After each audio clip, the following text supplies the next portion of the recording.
Hi class, today we're going to talk about the rest of the Revolutionary War up until the very end of it. So today we'll be discussing how the British had very many victories near the start and the middle of the war. Also the turning point of the war in the Americans' favor, known as Saratoga. How the Americans were able to gain help from overseas in the form of alliances.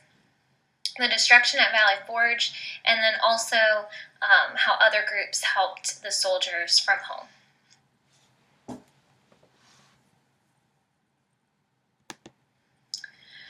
So for much of the beginning of the war, the British were the victors. We've talked about in class how they had a number of advantages, including that they were a world power, they had the strongest navy and military, they had money, experience, and resources. So it would make sense that they would be winning near the beginning.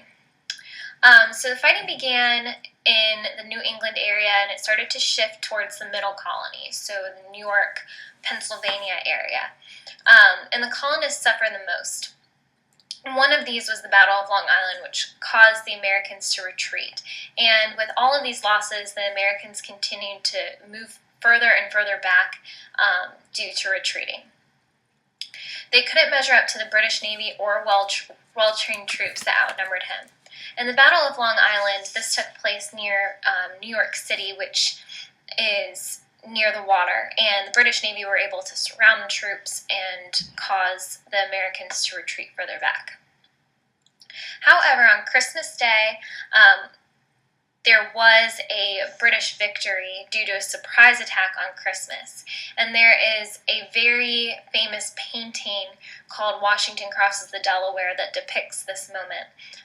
Washington was actually able to survive a very treacherous journey across the Delaware River. It was very icy and cold, as it's still pretty northern in the middle colonies.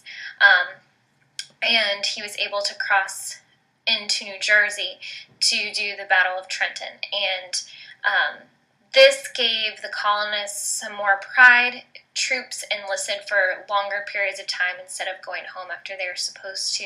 And it kind of gave them that morale boost that they needed after all those losses in the middle colonies.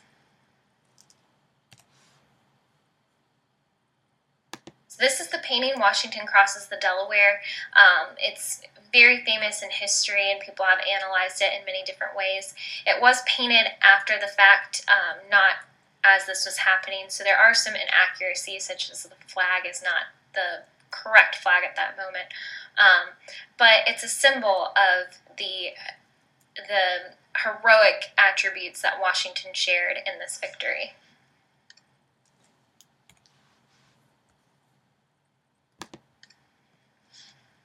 The Battle of Saratoga is a very important battle in terms of the Revolutionary War and successes for the colonists. This is considered the turning point of the war. So up until this point, even though there were small victories, the colonists were largely at a disadvantage. But after Saratoga, things started to change. The British actually thought that this might be the point where they would be able to cut off New England from the rest of the colonies and keep that their own. They'd had lots of successes. They were able to get Fort Ticonderoga back. So in New York, they were trying to cut off the colonists, but it was ineffective. They had allies that they were depending on, the Loyalists and Native Americans, and they simply didn't show up. Their lines broke, and there were a number of miscommunications between generals and soldiers that caused that line to break. By line, I mean the soldiers have a specific row that they'll line up in the way that they travel so that they're able to block and protect whatever they're trying to capture. So their plan did not work out. The troops were held up in Philadelphia and were unable to make it to the armies make it to the battleground. So that's another reason why their attempts failed. This was a strong American victory, and it actually gave France the confidence to ally with the Americans. And the French are going to help the Americans a lot in terms of resources, training. So this was a big win for them. From this point on, they thought, we might actually be able to win this because they'd been losing so much, and then to win such a big battle and to be able to keep their New England colonies that were so powerful was a big deal. I just wanted to take a moment to talk about uniforms and some of the different aspects of the life of a soldier. Over here in the blue, this would be the Continental Army, or the colonists. So their side, they would be called the Continentals. They largely wore blue. They had the three-cornered hat, and their uniforms were not always exactly the same. Whereas the British down here, they would have the red coats, and that's what they would call them, that stood out. And the majority of them wore the same uniform, or you could see by rank that it was different. Some of the weapons, the musket was the most popular used gun at that time. It fires a single shot. Also had spears that you could connect onto the end of the muskets as another tool for like hand-on-hand combat. Here you can see how a style of fighting at that point in time was they would line up and face each other and then fire row by row. And then eventually they might charge, where they would do the hand-on-hand combat, maybe with the spears. Up here, this cookie-looking thing is actually hardtack, which is made from flour and water. It's very hard, but it was very cheap for the soldiers to make for food, and it did give you some nourishment, although it's very hard to eat, no flavor, and something we would not find appetizing now.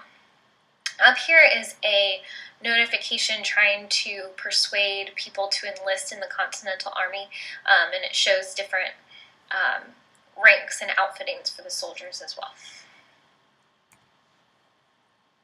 So as I mentioned, after Saratoga, that gave the French enough confidence in the Continental Army to help them out. So they formed an alliance with the colonists. The French and the British had some tension between them not too far before this, during the French and Indian War and the 7 Years' War. So they were eager to weaken British competition. If you remember, during the First Treaty of Paris, after the conclusion of the French and Indian War and 7 Years' War, the French lost a lot of land to them. So not only did they have personal tensions with the British, they also had ties to the United States. So they felt confident in the continental success, but they also wanted to weaken Great Britain. But even before this, they secretly supplied money and resources to the Americans, but after Saratoga, they established an actual alliance. A man by the name of Marquis de Lafayette was a high-ranking officer in Washington's army. He brought a lot of the knowledge from the French army to them, also what was effective ways to combat the British, and he was a very effective resource for the Continental Army. We also have help from other countries. The Polish sent men that trained the soldiers how to use cavalry, which is fighting on horseback. So that became a style of fighting that was popular and very effective in the Revolutionary War. Also, they had German allies, most specifically Baron von Steuben, who trained the Continental Army. So he trained them in effective strategies instead of them just kind of going rogue and doing whatever they thought works. They actually were able to come up with strategies that were effective. The Spanish unofficially ally with the Americans as well. They have land in the United States too, so it's in their best interest to have maybe a weaker group than Great Britain in that area.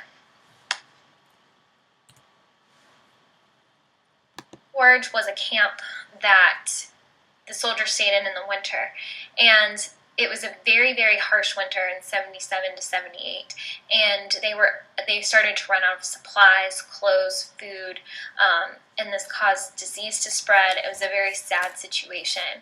However, more women became involved by trying to sew things for the soldiers and to help them out, and they were able to kind of nurse themselves back to health and practice for the remainder of the war, where they were able to practice drills with von Steuben and kind of gather themselves before the war. But we remember Valley Forge for the hardships that the soldiers had to endure at that fort.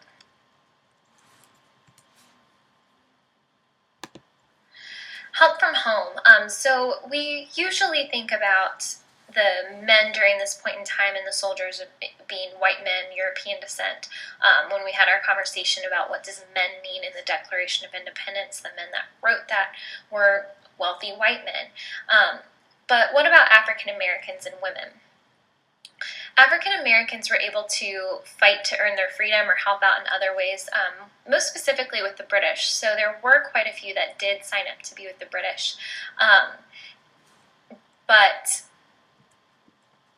they were not always allowed to fight. So sometimes they'd work as support roles, like helping keep the camp or make supplies, or some of the things that we think about women doing on the sides in times of war in the past. Women help on the sidelines. They would either be right there with their husbands and would help load the cannons and get involved that way, or they'd stay at home and run their businesses. This is where you start to see women take a role in a job atmosphere instead of just at home. So it's interesting how their roles switch when it comes to wartime, and we'll talk about that in other wars as well. There are even some women that were disguise themselves as men to join, and one of those is Deborah Sampson, who's pictured, a statue of her is pictured here, and she actually dressed up as a man so that she could fight in the war.